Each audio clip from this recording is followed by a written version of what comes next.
میں بہو سے پوچھتا ہوں یہ بتاؤ تمہاری ساس سے تمہارا کوئی رشتہ ہے کہ نہیں ہے؟ قرآن نے قریب ترین رشتہ داروں میں یہ شمار کیا ہے، سسر جو ہے اس کا شمار محرم لوگوں میں کیا ہے۔ تم سمجھتی ہو کہ یہ ہمارا حق نہیں، یہ تو شوہر کے ماں باپ ہیں، شوہر ان کے ساتھ جو کرنا ہو کرے، ہمارے اوپر کوئی قانونی حق نہیں ہے ساس سسر کی خدمت کرنے کا۔ تو میں کہتا ہوں یہ سماج میں ایک بالکل غلط تصور عام ہو گیا ہے، بہو کی ذمہ داری ہے کہ وہ اپنے ساس سسر کی خدمت کرے۔ بسم اللہ الرحمن الرحیم، نحمدہ ونصلی علی رسول الکریم۔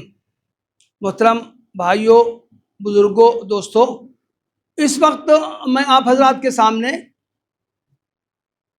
خاندانی زندگی میں بکھراؤ، اسباب اور حل، اس موضوع پر کچھ باتیں عرض کروں گا۔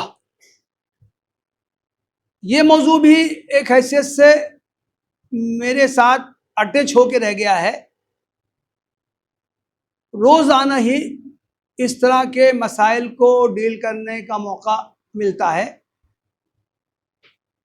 گزشتہ میقات میں مرکز میں شریعہ کونسل قائم کی گئی تھی، اس کا مقصد یہی تھا کہ شرعی امور میں، فقہی معاملات میں وابستگان جماعت اور دوسرے لوگوں جو رہنمائی حاصل کریں تو ان میں مرکز کی طرف سے رہنمائی کی جائے۔ چنانچہ مرکز کے سرکلز کے اندر، مرکز سے باہر ملک میں دوسرے جو سرکلز ہیں ان کے درمیان، اور ملک کے باہر سے بھی بہت بڑی تعداد میں لوگ مسائل دریافت کرتے ہیں اور ان کو ڈیل کرنا ہوتا ہے۔ ان مسائل میں زیادہ تر مسائل خاندان ہی سے متعلق آتے ہیں۔ خاندان میں شوہر بیوی، ماں باپ، اولاد اور افراد خاندان کے درمیان ڈسپیوٹ، شکایات، یہ سب مسائل برابر آتے رہتے ہیں۔ محترم بھائیوں، ایک حدیث ہے جس میں کہ تمثیل کے انداز میں زوجین کے درمیان اختلافات ہیں، اس کا تذکرہ کیا گیا ہے۔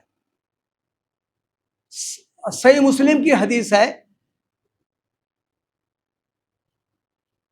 کہ شیطان پانی پر اپنا عرش بچھاتا ہے اور دنیا بھر سے اپنے کارندوں کو جمع کرتا ہے اور ان کی وہ رپورٹ حاصل کرتا ہے۔ پوری دنیا میں شیطان کے چیلوں چپیڑوں نے، کارندوں نے جو کچھ فساد پھیلایا ہے وہ اس کی رپورٹ شیطان اعظم کے سامنے بیان کرتے ہیں۔ شیطان خاموشی سے ان کو سنتا رہتا ہے، سر ہلاتا رہتا ہے۔ ایک اس کا چیلا اٹھتا ہے، یہ کہتا ہے کہ آج تو میں نے یہ کام کیا ہے کہ میاں بیوی میں لڑائی کروا دی، اچھے بھلے وہ زندگی گزار رہے تھے، خوش و خرم تھے، خوشگوار ان کی زندگی تھی، آج میں نے تو بیوی سے ایک بات کہہ دی اور پھر الگ سے شوہر سے ایک بات کہہ دی۔ وہ باتیں ایسی تھیں کہ دونوں کو لڑانے والی تھی، اس کے نتیجے میں ان کے درمیان لڑائی ہو گئی زبردست، اور یہاں تک کہ اب دونوں ایک ساتھ رہنے پر تیار نہیں۔ یہ کارگزاری سن کر شیطان بہت خوش ہوتا ہے، اپنے اس چیلے کو بلا کر اس کی پیٹھ تھپ تھپاتا ہے، اس کو گلے لگا لیتا ہے اور کہتا ہے کہ شاباش، تم نے میرا سب سے پسندیدہ کام کیا ہے، تم نے ایک خاندان والوں کے درمیان لڑائی کروا دی ہے اور ان کو اس حد تک ان کے درمیان اختلافات پیدا کر دیے ہیں کہ اب وہ دونوں ایک ساتھ رہنے پر تیار نہیں۔ ظاہر ہے کہ یہ حدیث ایک تمثیل کے انداز میں بیان کی گئی ہے، اور اس سے یہ واضح ہوتا ہے کہ افراد خانہ کے درمیان تنازع پیدا کر دینا، ان کے درمیان لڑائی کروا دینا، یہاں تک کہ دونوں ایک ساتھ نہ رہنے پر تیار ہو جائیں، ہر حال میں الگ ہو کے رہ جائیں، یہ شیطان کا سب سے زیادہ محبوب پسندیدہ مشغلہ۔ ہم یہ دیکھتے ہیں کہ یہ شیطانی عمل نہ صرف ہمارے ملک میں بلکہ پوری دنیا میں یہ عام ہو گیا ہے۔ اولاً تو ایسے شیطانی گروہ وجود میں آ گئے ہیں جو کہ خاندان ہی کا انکار کرتے ہیں، خاندان کے جھمیلوں میں پڑنے کی ضرورت کیا ہے، رشتہ نکاح کے بغیر بھی ساتھ رہا جا سکتا ہے۔ مرد عورت اپنے جنسی تقاضوں کو، جنسی جذبات کی تسکین کے لیے نکاح کے بغیر بھی ایک ساتھ رہ سکتے ہیں۔ نکاح کا بندھن بہت سے جھنجھٹ پیدا کرتا ہے، زحمتیں پیدا کرتا ہے، کچھ دنوں کے بعد طبیعت اوب جائے تو پھر الگ ہونے میں بہت سے قانونی دشواریاں ہوتی ہیں، مشکلات ہوتی ہیں۔ تو کیوں نہ جب تک وہ چاہیں تب تک ایک ساتھ رہیں اور جب چاہیں تب الگ ہو جائیں۔ اس طریقے کو کہ بغیر خاندان کی تشکیل کیے ہوئے مرد عورت ایک ساتھ رہ سکتے ہیں، اس کو لیو ان ریلیشن شپ کا ایک خوبصورت فلسفہ وضع کیا گیا ہے۔ پوری دنیا میں اس کی تبلیغ کی جا رہی ہے، اور خود اپنے ملک میں بھی ایسے گروہ وجود میں آ گئے ہیں جو اس کی تبلیغ کر رہے ہیں، پرچار کر رہے ہیں اور اس کے لیے قانونی سہولیات فراہم کر رہے ہیں۔ لیکن اس کے باوجود ابھی سماج کا بہت بڑا طبقہ ایسا ہے جو کہ خاندان کے وجود کا قائل ہے، خاندان کی تشکیل کو وہ صحیح سمجھتا ہے، رشتہ نکاح کے بندھن میں بندھنا وہ ضروری سمجھتا ہے۔ لیکن اس کے باوجود بھی، خاندان وجود میں آنے کے باوجود بھی، افراد خاندان کے درمیان بہت زیادہ دوریاں پیدا کر دی گئی۔ مرد عورت جو رشتہ نکاح میں بندھنے کے بعد آپس میں ایک دوسرے کے رفیق ہوتے ہیں، ان کو فریق بنا دیا گیا ہے، ایک دوسرے کے حلیف ہوتے ہیں، ان کو ایک دوسرے کا حریف بنا دیا گیا ہے۔ ہر شخص کو اپنی اپنی پڑی رہتی ہے، اپنے وہ مفادات کو حاصل کرنا چاہتا ہے، دوسرے کا اس پر کیا حق ہے اس کی طرف اس کی توجہ نہیں ہوتی۔ مرکز میں رہتے ہوئے میرے پاس بہت سے خاندانی جو ڈسپوٹ آتے ہیں تو ان کا لب لباب بزی رہتا ہے کہ ہر ایک کو دوسرے سے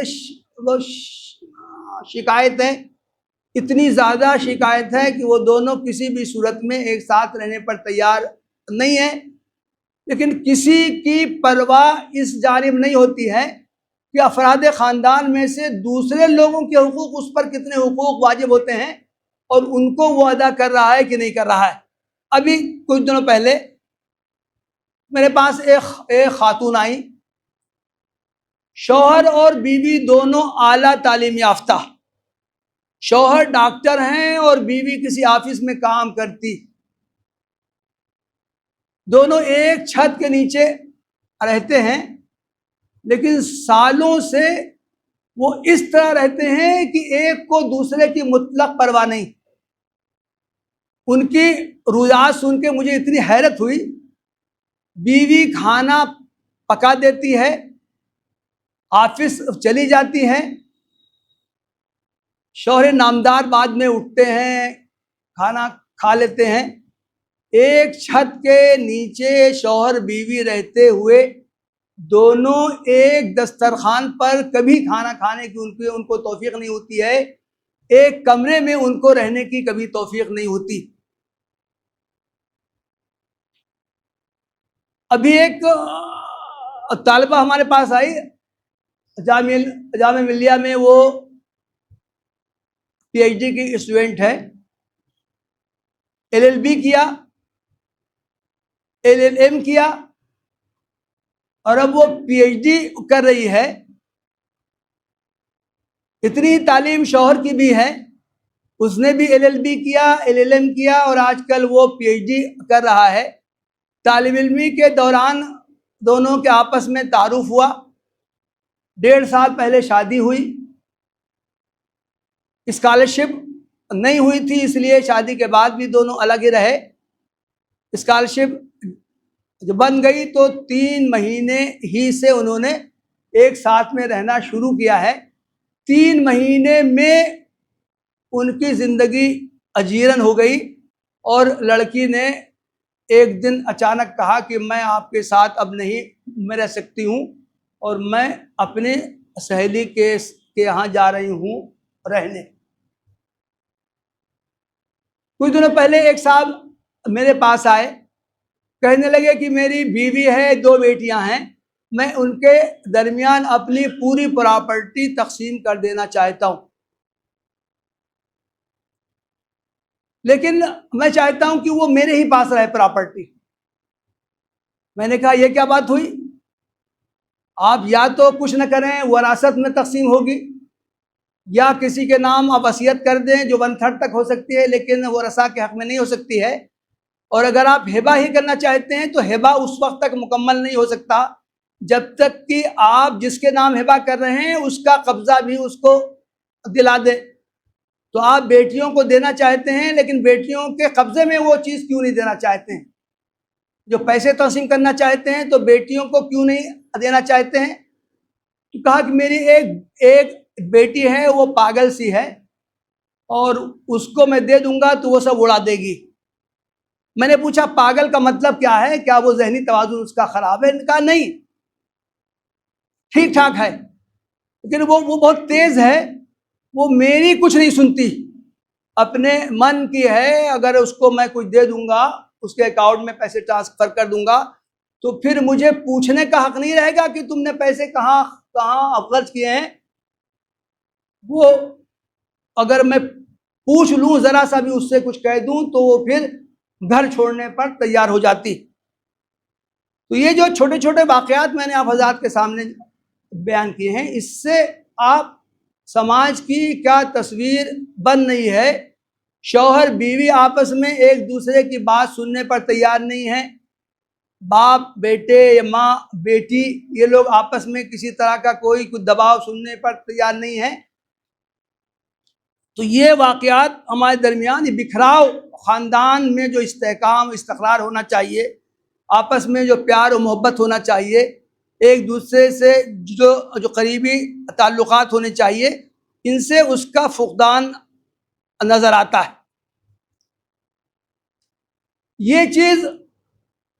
اس چیز نے سماج میں اولڈ ایج ہوم کو وجود بخشا ہے۔ ماں باپ 5 6 8 بچوں کو ایک اکیلے رہتے ہوئے پرورش کر لیتے ہیں، لیکن جب ماں باپ جب بوڑھے ہو جاتے ہیں تو 5 6 بچے مل کے ان کی پرورش نہیں کر سکتے ہیں، ماں باپ کا خیال نہیں رکھ سکتے ہیں، بلکہ ہر بچے کے اوپر ماں باپ کا وجود ایک بوجھ محسوس ہونے لگتا ہے، اور وہ اپنی عافیت اس میں سمجھتا ہے کہ اگر ماں باپ کو کہیں اپنے سے دور کر دیں، یا اگر کوئی بھائی لینے پر تیار نہیں ہے تو ان کو اولڈ ایج ہوم کے حوالے کر دیں، اسی میں وہ اپنی عافیت سمجھتا ہے۔ ایک زمانے میں نے جب اولڈ ایج ہوم پر ایک مضمون کو لکھنے کا ارادہ کیا تو یہ جائزہ لیا کہ ہندوستان میں کتنے اولڈ ایج ہوم موجود ہیں، اور کس کس کوالٹی کے ہیں، کس کس طرح کے ہیں۔ تو عجیب غریب یہ انکشافات ہوئے، کئی ہزار، پورے ملک میں کئی ہزار اولڈ ایج ہوم پائے جاتے ہیں، اور ہم تو یہ سمجھتے تھے کہ یہ تو صرف غیر اسلامی ایک فینومینا ہے، مظہر ہے، کوئی مسلمان تیار نہیں ہوگا اپنے بوڑھے ماں باپ کو اولڈ ایج ہوم کے حوالے کرنے کے لیے۔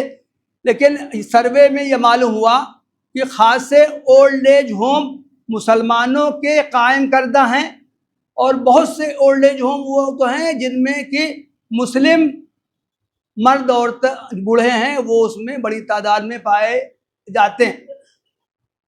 عالمی جب سروے میں نے کیا تو بعض ممالک کے بارے میں تو یہ جان کر حیرت ہوئی کہ مغربی ممالک، بعض ممالک ایسے ہیں جن میں صرف 4% بوڑھے مردوں عورتوں کو اپنے گھروں میں رہنے کی سہولت ملتی ہے، ورنہ 96% بوڑھوں کی جائے قرار اولڈ ایج ہوم ہی ہوتے۔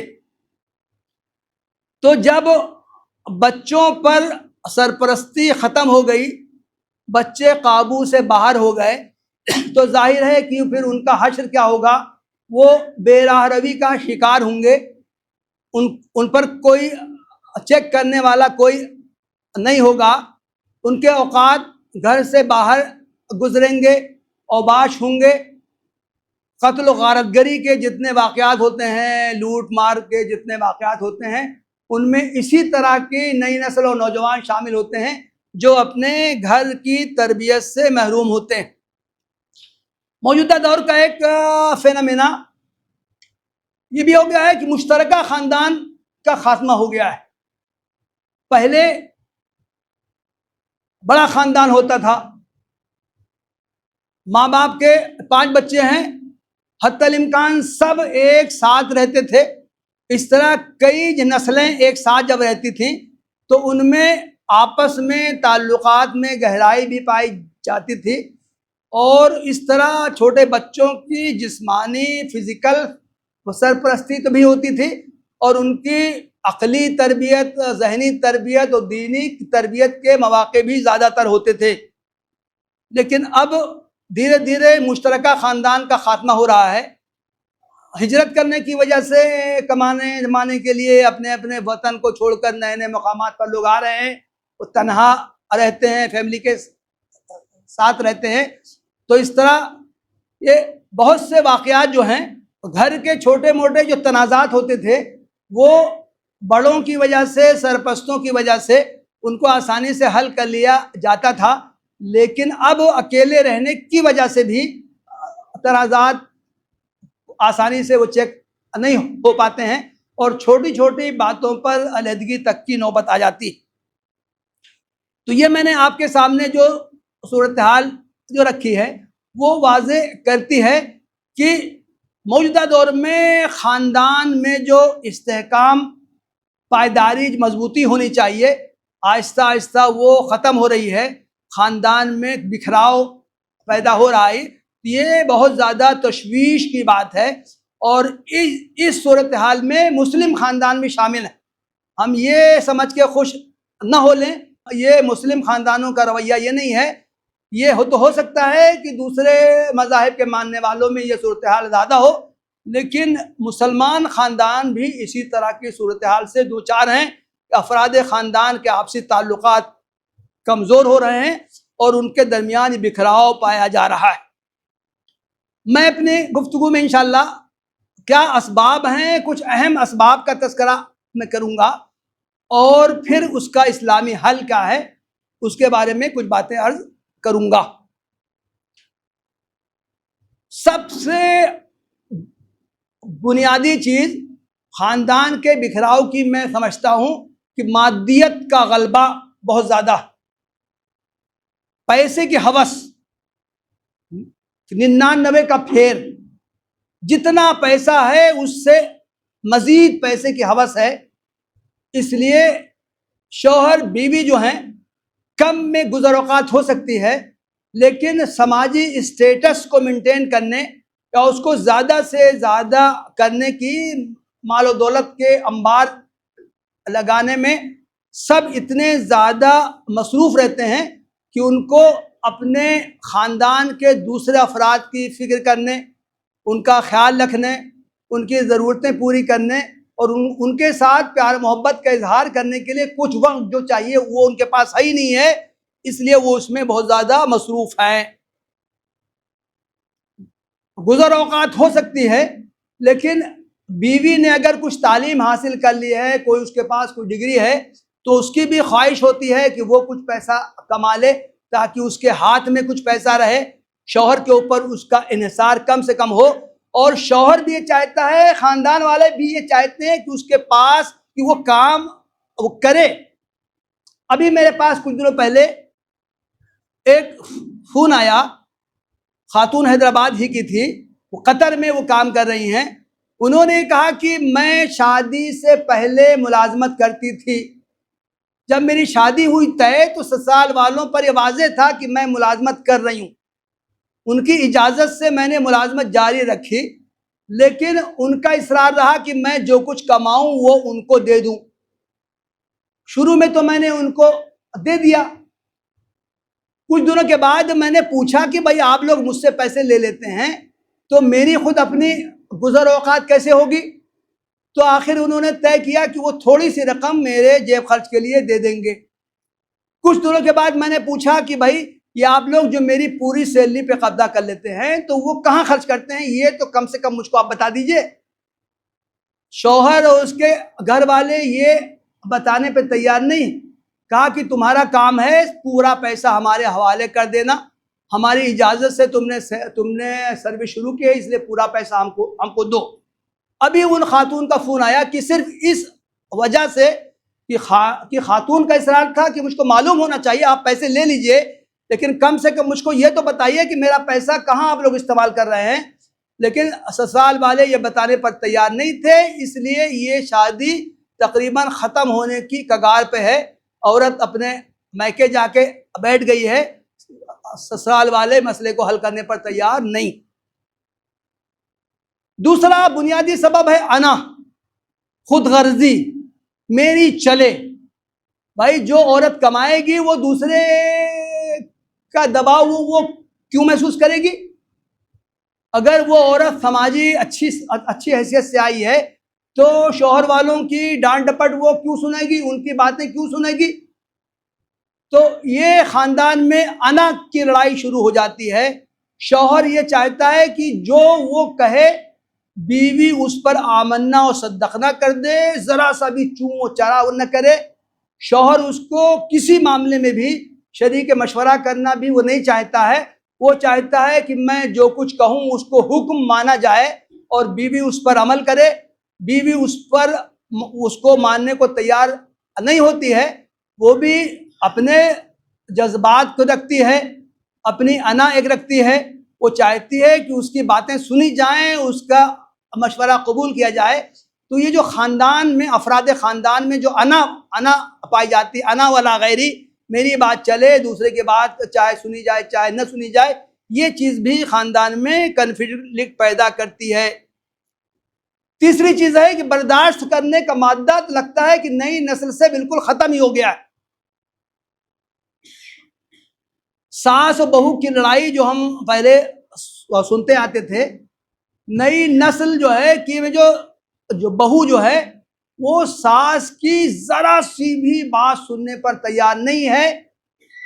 میں کہتا ہوں کہ اگر کسی لڑکی کو اس کی ماں کسی اس کی غلط حرکت پہ یا اس کی کوئی اس سے کمزوری ہو گئی ہے، وہ ڈانٹ ڈپٹ دے، تھپڑ مار دے تو بھی لڑکی کو برا نہیں لگتا تھا. لیکن آج کے دور میں سسرال میں اگر ساس نے کوئی تہذیب و سلیقہ سکھانے کے لیے بہو کو ذرا سی بھی کوئی بات کہہ دی تو بہوؤں کو اتنا ناگوار ہوتا ہے کہ وہ رشتہ ختم کرنے پر تیار ہو جاتی. کچھ دنوں پہلے اسی طرح کا میرے پاس ایک کیس آیا. لڑکی بہار کی تھی، اس کا یہی معاملہ تھا، وہ بھی ڈاکٹر تھی باقاعدہ. اس نے کہا کہ میں سسرال میں جب گئی تو میری ساس ذرا سی بات پہ روک ٹوک کرنے لگی. میں نے صرف کا پیکٹ ایک منگا لیا، بڑا پیکٹ منگا لیا، تو یہ تم کو یہ لانے کی کیا ضرورت تھی؟ چھوٹا پیکٹ منگانا چاہیے تھا. صابن یہ والا کیوں لیا ہے، یہ کچھ سستے والا لے کے آنا چاہیے تھا. اس طرح کی روک ٹوک پہ لڑکی نے کہا کہ میں رہنے والی نہیں. 2 مرتبہ وہ آئی ہمارے سامنے، بہت سے رکھی گئی باتیں ہم نے ان کو سمجھانے بجھانے کی کوشش کی، تو وہ اس پر تو وہ تیار ہو گئی کہ میں اپنے ساس کے ساتھ میں رہ سکتی ہوں لیکن کہیں اور، سسرال میں اپنے ساس کے ساتھ میں نہیں رہ سکتی. اس پر جب غور کیا گیا تو یہ ہوا کہ سسرال میں اگر وہ رہیں گی تو وہ ساس کا گھر سمجھا جائے گا، میں کہیں اور میں رہوں گی تو وہ میرا گھر سمجھا جائے گا اور ساس مجھ سے دب کے رہیں گی۔ اس لیے میں اتنا تو قبول کر سکتی ہوں کہ کہیں بھی سسرال کے علاوہ کہیں بھی میں اپنے ساس کو اپنے ساتھ میں رکھ سکتی ہوں، لیکن میں سسرال میں ساس کے گھر میں ان کے ساتھ میں کسی بھی صورت میں نہیں رہ سکتی ہوں۔ تو ایک یہ بنیادی سبب ہے کہ برداشت، نئی نسل میں برداشت کا جو مادہ ہے یہ بہت کم ہو گیا ہے، بلکہ تقریباً ختم ہو گیا ہے، ذرا سی بھی چوں چرا کوئی سننے پر تیار نہیں۔ چوتھی صورت یہ ہے، اس جو سبب ہے وہ یہ ہے کہ دینی شعور کی بہت کمی، دینی تعلیم حاصل کرنے کا موقع ہی نہیں ملتا ہے۔ جب مشترکہ خاندان ہوتا ہے تو گھر کے بڑے بوڑھے ہوتے تھے، بڑی بوڑھی عورتیں ہوتی تھیں، وہ تہذیب و سلیقہ وہ سکھاتی تھیں۔ تو اگر کسی لڑکی کی دینی تعلیم نہیں بھی ہوئی ہے تو اگر گھر کا ماحول دینی ہے تو اس کی اچھی خاصی تربیت ہو جاتی تھی، لیکن اب نئے حالات کی وجہ سے دینی تعلیم حاصل کرنے کا موقع بھی نہیں ملتا ہے، دینی تربیت بھی نہیں ہو پاتی ہے۔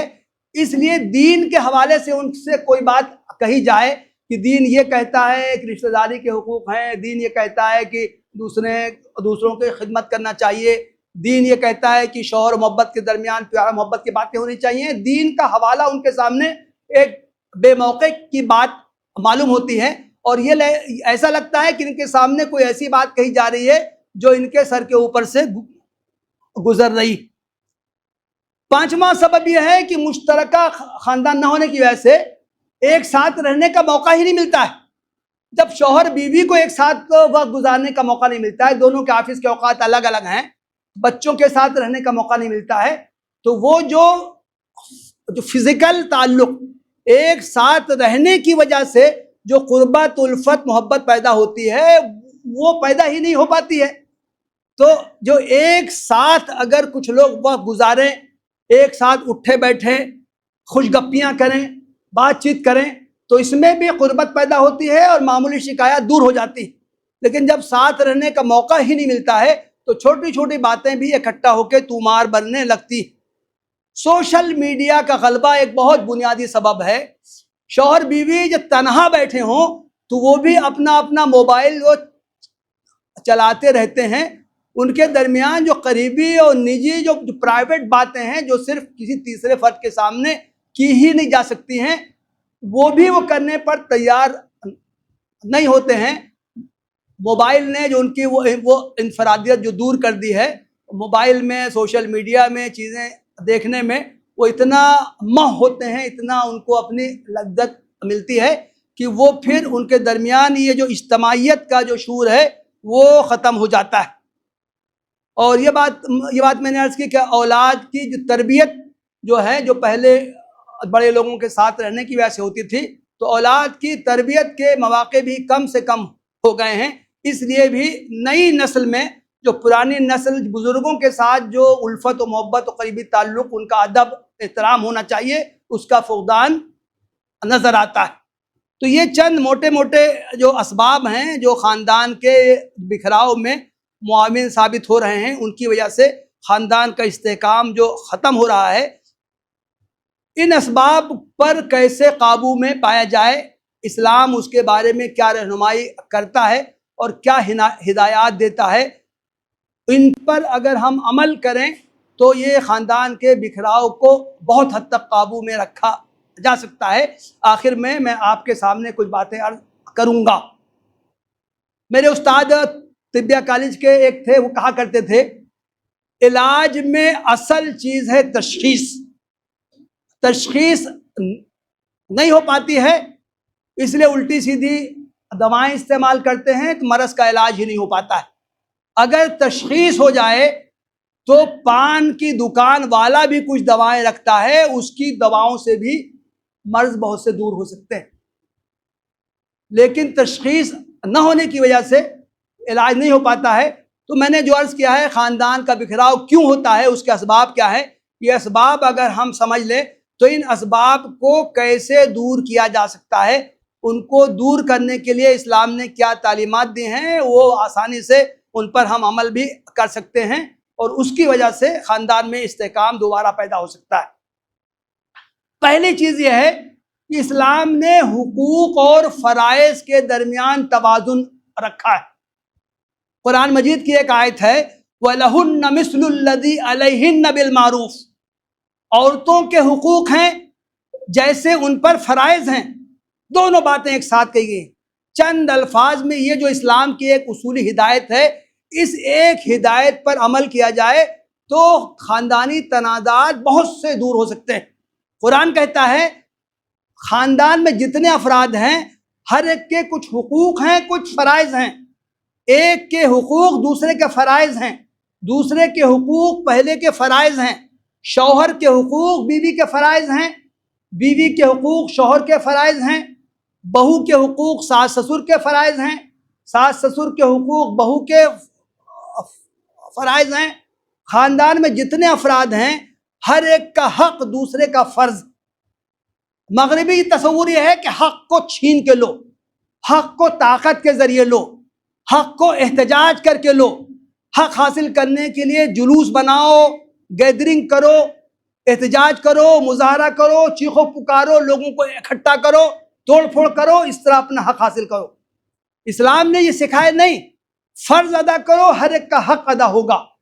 جس کا جو فرض ہے وہ فرض ہر ایک ادا کرنے کی کوشش کرے، لازماً دوسرے کے حقوق حاصل ہوں گے۔ اس طرح اگر ہر فرد کی توجہ اپنا فرض ادا کرنے پر ہو تو تمام لوگوں کے حقوق ادا ہوں گے۔ دوسری تعلیم اسلام کی ہے کہ رشتہ داروں کے حقوق ہیں۔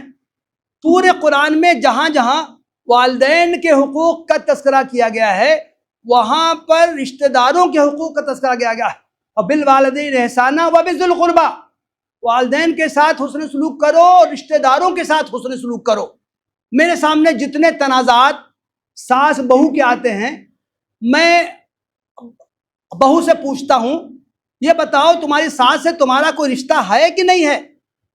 قرآن نے قریب ترین رشتہ داروں میں یہ شمار کیا ہے۔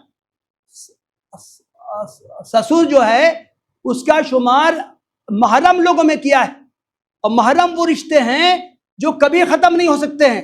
چاہے یہ نکاح ختم ہونے کے نتیجے میں شوہر سے رشتہ ختم ہو جائے تب بھی سسر سے رشتہ نہیں ختم ہوتا ہے، وہ زندگی بھر باقی رہتا ہے۔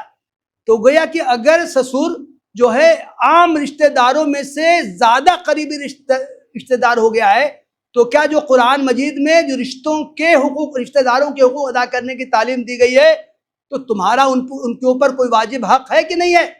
تم سمجھتی ہو کہ یہ ہمارا حق نہیں، یہ تو شوہر کے ماں باپ ہیں، شوہر ان کے ساتھ جو کرنا ہو کرے، ہمارے اوپر کوئی قانونی حق نہیں ہے ساس سسر کی خدمت کرنے کا۔ تو میں کہتا ہوں یہ سماج میں ایک بالکل غلط تصور عام ہو گیا ہے۔ بہو کی ذمہ داری ہے کہ وہ اپنے ساس سسر کی خدمت کرے، رشتہ دار ہونے کی حیثیت سے اگر وہ صلہ رحمی کو دیکھتے ہوئے ان کی خدمت کرے گی، ان کو سہولیات فراہم کرنے کی کوشش کرے گی، تو لازماً اس کو ان لوگوں کی طرف سے پیار محبت حاصل ہوگا۔ تیسری چیز ہے کہ اہل خانہ کے ساتھ وقت گزارا جائے۔ محض زیادہ سے زیادہ پیسے کمانے کے لیے آدمی زیادہ سے زیادہ اپنے آپ کو مصروف نہ رکھے۔ 8 گھنٹے کی ڈیوٹی ہے تو 10 گھنٹہ کرے، 12 گھنٹہ کرے ڈیوٹی کرے، بعد میں وہ تھکا ہارا آئے تو خدمت کی امید وہ رکھے۔ اور اگر بیوی بھی ملازمت کر رہی ہے تب تو سونے پر سہاگا، تو کچھ وقت لازماً روزانہ آدمی کو اپنے اہل خانہ کے ساتھ، ماں باپ کے ساتھ، بیوی کے ساتھ، بچوں کے ساتھ کچھ وقت گزارنا چاہیے، اور اس میں اس کو خوش گپیاں کرنی چاہیے، تفریح کی باتیں کرنی چاہیے، ہنسی اور پیار محبت کی باتیں کرنی چاہیے، اور چھوٹی بڑی شکایتیں دور ہو جاتی۔ صحیح بخاری میں 8 عورتوں کا واقعہ ایک بیان کیا گیا ہے۔ ام المومنین حضرت عائشہ رضی اللہ عنہا نے ایک موقع پر اللہ کے رسول صلی اللہ علیہ وسلم کو 8 عورتوں کا قصہ سنایا۔ انہوں نے کہا کہ کچھ عورتیں اکٹھا ہوئی ہیں، ہر عورت نے کہا کہ میں اپنے شوہر کا تذکرہ میں کروں گی۔ ایک عورت نے کہا کہ میرا شوہر ایسا ہے، ایسا ہے، ایسا ہے، ایسا ہے، یہ سب اس نے تذکرہ کیا۔ دوسری عورت نے بھی اسی طرح اپنے شوہر کی کچھ خوبیاں کچھ بتائی، کچھ خامیاں کچھ بتائی، بہت تفصیل سے وہ تو حدیث آئی، آخری عورت کا تذکرہ کیا جس کا نام تھا زرع، آخری عورت کا تذکرہ اس نے کیا، بہت اپنے شوہر کی بہت تعریف کی، وہ میرا یہ خیال رکھتا ہے، وہ خیال کر رکھتا ہے، اتنا اس نے ریوڑ دیا، اتنا سونا دیا، مجھ کو تو زیورات سے لاد دیا، اور یہ کیا وہ کیا تفصیل سنایا۔ آپ اندازہ کریں کہ اللہ کے رسول صلی اللہ علیہ وسلم نے ام المومنین حضرت عائشہ کا پورا وہ قصہ بہت صبر و سکون سے سنا۔ وہ قصہ کوئی ایسا نہیں ہے کہ بہت زیادہ اس میں کچھ سسپنس ہو، ناول کا انداز ہو، کچھ نہیں، سیدھا سادہ وہ سپاٹ سے سب قصہ واقعات ہیں، لیکن اللہ کے رسول صلی اللہ علیہ وسلم نے بہت صبر و سکون سے سنا۔ پھر آخر میں کہا جب حضرت عائشہ تمام 8 عورتوں کا قصہ سنا، چونکہ اللہ کے رسول نے فرمایا کہ اے عائشہ، تم نے جو زرع کا تذکرہ کیا ہے کہ زرع نے اپنے شوہر کی بہت تعریف کی تھی، اس کا شوہر بہت زیادہ اس کا خیال رکھتا تھا، تو تم میرے لیے اسی طرح ہو جیسا کہ ابو ذر کے لیے زر تھا۔ آپ اندازہ کریں، یہ اس کو ہم خوش گپیاں ہی کہیں گے، خوش طبعی کہیں گے، پیار و محبت کی باتیں ہی کہیں گے۔ اللہ کے رسول صلی اللہ علیہ وسلم اتنا زیادہ مصروف رہنے کے باوجود آپ اپنے اہل خانہ کے ساتھ وقت گزارتے تھے۔ آپ کے بارے میں آتا ہے روزانہ آپ کی 9 بیویاں تھیں، روزانہ کچھ وقت آپ 9 بیویوں کو اکٹھا کرتے تھے، ان کے ساتھ کچھ وقت آپ گزارتے تھے، ان کی باتیں سنتے تھے، ان کی باتیں سناتے تھے، اور پھر آپ رات میں جو آپ نے جو باریاں مقرر کی تھی وہ کسی ایک بیوی کے ہاں آپ چلے جایا کرتے تھے۔ چوتھا حل جو اسلام بیان کرتا ہے وہ صبر کرنے کا، معاف کرنے کا، درگزر کرنے کا۔ ایسا نہیں ہے کہ کوئی بات بیوی کی ناگوار گزری ہے بس اس کو طلاق کی بندوق سے اس کو مار دے۔ میرے پاس طلاق کے جتنے کیس آتے ہیں، ہر یہ کہتا ہے میرے تعلقات بہت خوشگوار ہیں، بہت اچھے ہیں، اتنے سالوں سے ہیں، 5 بچے ہیں، لیکن بس ایک موقع پہ غصہ آ گیا، میں نے اس کو 3 طلاق دے دی۔ بھائی میں کہتا ہوں آپ نے غصے کا حل کیا نکالا؟ آپ کو بیوی کی بات بہت زیادہ لگی تھی بری، آپ نے اس کو کیوں نہیں ڈانٹا، کیوں نہیں مارا؟ ایک ڈنڈا مار دیتے، سر پھوڑ دیتے۔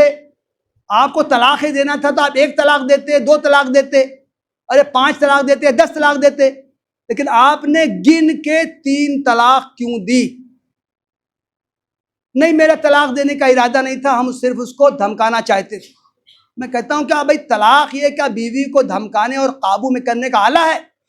طلاق تو ہے کہ جب بیوی کو الگ کرنا ہو کہ اس کے ساتھ اب نہیں رہ سکتے ہیں تب آپ کو طلاق دینا چاہیے، لیکن آج تک میرے ان سوالوں کا کسی ایک شخص نے بھی جواب نہیں دیا۔